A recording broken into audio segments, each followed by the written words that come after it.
Panevėžio Ekranas galutinai persikėlęs nuo sintetinės ant natūralios dangos ruošiasi 12 A lygos turo akistatai Pakruojyje su vietos Kruoja. Komandos pasiruošimą rungtynėms stebi ir ekipos kapitonas Aurimas Kučys, kuriam vos prieš kelias dienas atlikta kryžminių kelio raiščio operacija. Vakar grįžau iš ligoninės, po operacijos judus ramintais ir gydytojai šnekėjo, kad viskas tvarkingai, viskas pavyko ir dabar belieka sulaukti, kada prasidės tikra reabilitacija, ruoštis jai ir sunkiam darbui ir žiūrėsim, kaip takuoja gis.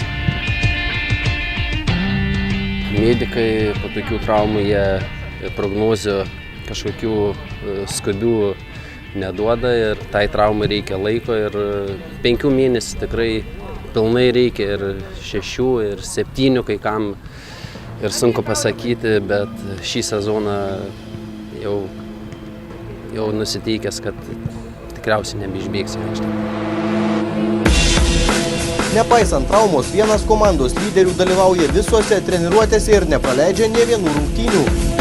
Esu komandos dalis ir man ne vis vien kaip jai sekasi ir galvoju ir šnekam, kas kaip gerai, kas negerai ir tas procesas vyksta. Aurimas Kučys vilėsi, kad duobė, į kurią komanda buvo patekusi pirmajame rate, jau praeityje. Visi tikimės, kad jinai buvo laikina ir jos daugiau nebebus tokios gilios, kuri buvo pradžioje čempionato ir tikrai dabar lentelėje niekas nepabėgė ir viskas yra mūsų rankose ir kovosim dėl to, dėl ko mes susirinkę čia ir kokie mūsų tikslai.